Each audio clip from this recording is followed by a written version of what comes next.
Okay, so we're gonna start with inhibiting the muscles that are overactive. I've just picked a few for you. You can switch every day and maybe just do 1 or 2 a day. So first we're gonna do the gastroc. Now you wanna hit the outer portion of your gastrocnemius.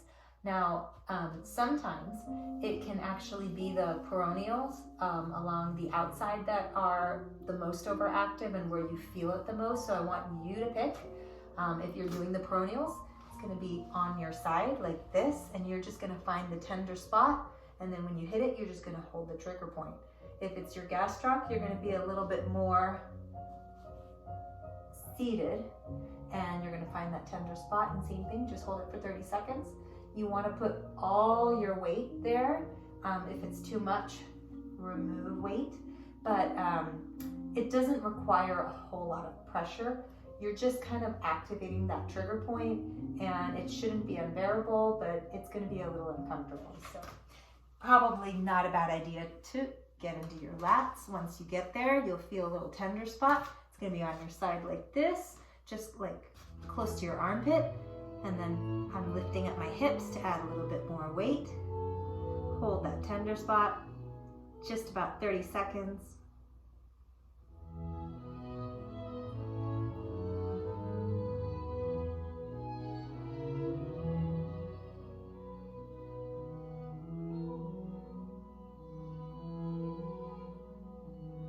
And switch. And then go ahead and lie on your back. Place the foam roller just under your shoulder blades, and then just open and close your arms like this. And a little slide. And you're just letting your thoracic spine arch backwards. And then take your hands behind your head. And just allow gravity to do its work.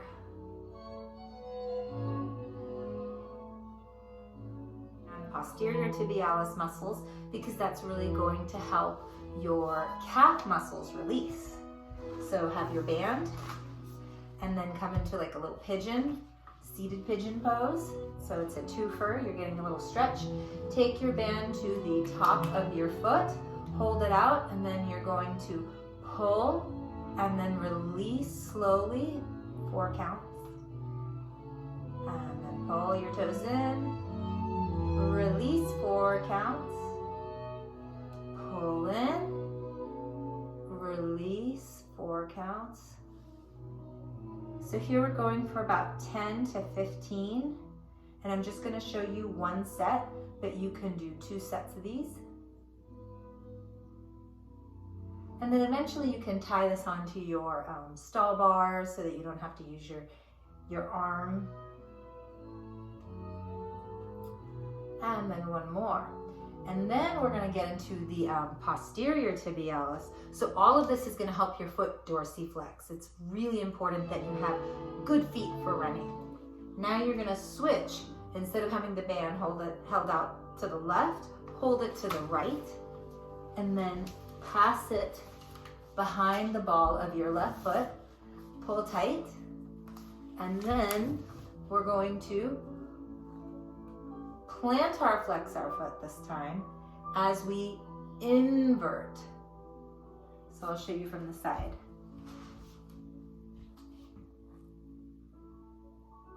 So you're inverting or supination.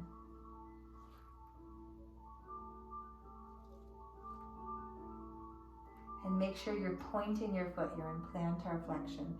And then after a little bit, you're gonna start feeling here the muscles are gonna start fatiguing. And again, we're gonna go for 10 to 15 stretches, and you can do 1 or 2 sets of those. And like I said, this is really important if you're gonna run. You wanna have good form in your feet. You don't wanna just rely on the arches of your shoes to support you, because then all these muscles down here start getting really overactive if your tibialis muscles aren't working properly to create dorsiflexion in your foot. and you're gonna get really tight calves, really tight peroneal muscles, and just generally be kind of stiff and not very balanced. This is really important to have good balance.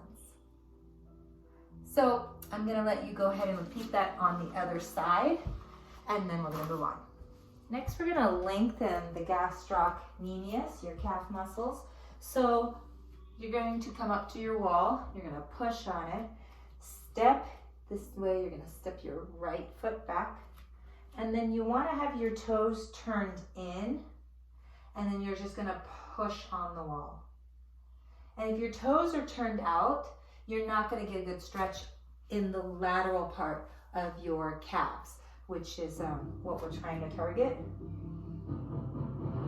The lateral part of our bodies, including our hamstrings, are what usually get the tightest. So in this case, it's the lateral part of our calves. So you want to stretch your gastrocnemius, 30 seconds. Go ahead and switch. And then really come into a nice straight posture. Scoop your tailbone under, squeeze your butt cheek, and push into the wall. And at the same time, you can do a little PNF stretching. You can push down with your toes for the first 7 seconds. Push down like you're trying to come up into plantar flexion. Push your toes down, and then just go ahead and passively stretch for the rest of it. And, well, there's debate, but I think that kind of stretching is oftentimes the most effective for these hard to reach places like our calves. Next, we're going to do our soleus. So for a rule of thumb, you want to have enough flexibility in your soleus where you can place your hand in front of your foot and take your knee all the way to the wall, no problem. I can't do that because I have really tight calves, so this is actually really good for me to work on as well. So you're gonna bend your knee and push your heel into the ground. Now, if you're feeling this a whole lot in your knee and it doesn't feel good, you just come down. I like to do this with a weight, so if you have a kettlebell or like a 15-pound weight, you can just put it on your knee and then just work here. And same thing, you can push down with your toe for 7 seconds and then passively stretch the rest. Go ahead and switch. Next, we're gonna do the biceps femoris.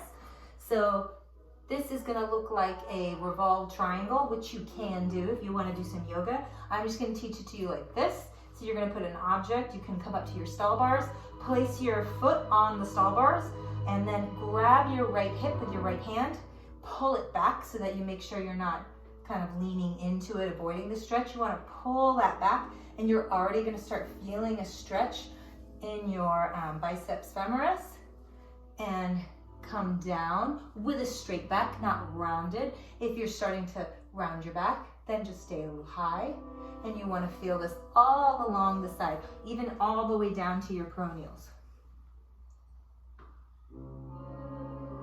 And then we'll switch.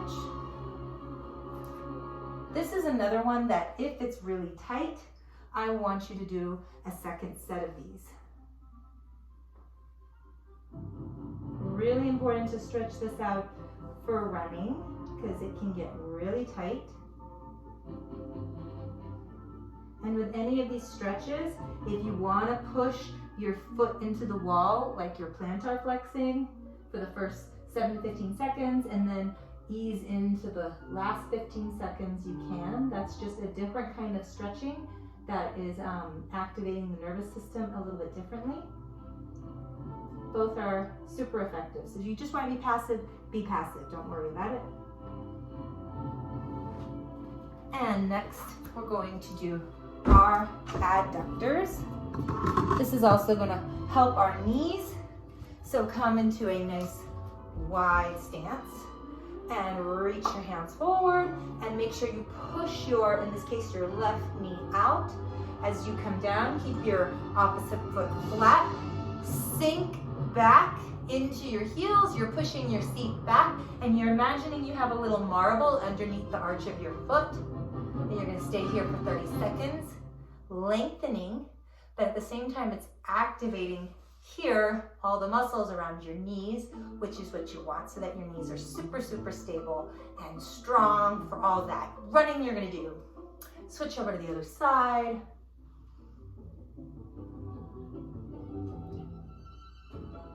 If you have your stall bars, you can put your hands on there. No need to kill yourself before running or after running. And then if you want to do a little bit more, you can just switch back and forth, but I do want you to hold it for 30 seconds first, and then you can just go side to side. Now before running, if you want to do this, this is what I recommend you do. Any of these stretches before you run, like if you're doing gastroc soleus, you could do this. If you're doing biceps femoris, you could do this. So dynamic stretching before you work out, static stretching afterwards. You're gonna let's come into high plank. And then you're gonna chin tuck. So you're looking straight down in between your hands, pulling your shoulders down your back, and you're tucking your chin. Now go for a few push-ups. You don't have to do this. This is just to make sure that you're keeping your neck up.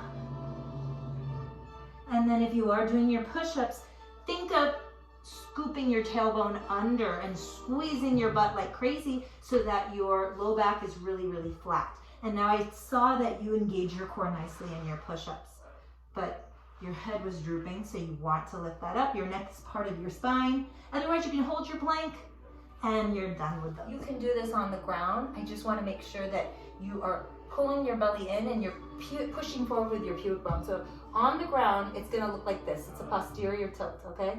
So you come to the ground and you do it as well. But I don't usually teach it like that because people start to feel it in their low back. Push your pubic bone into the ground, squeeze your butt, and then raise your arms up. So it's the same thing. You can squeeze your legs together and raise your arms and legs up.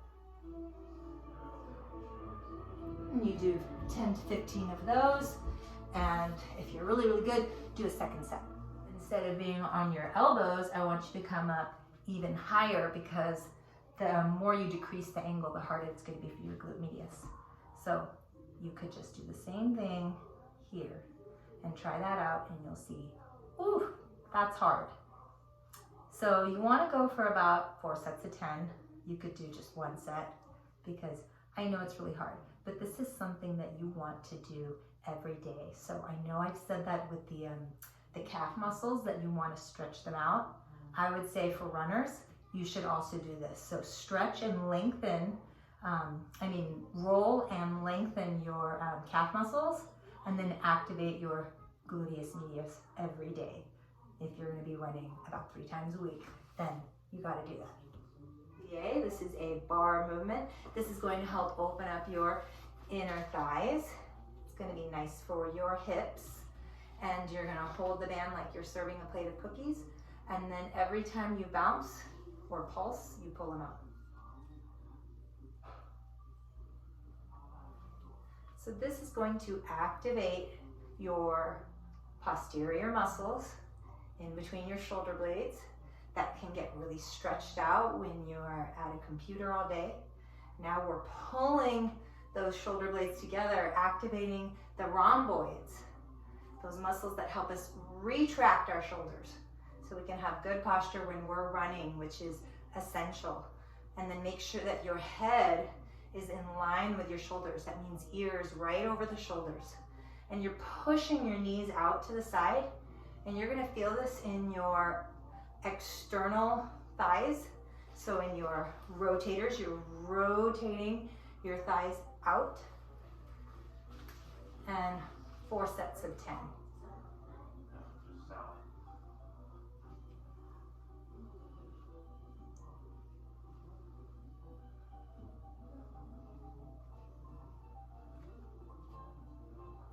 And that should be good.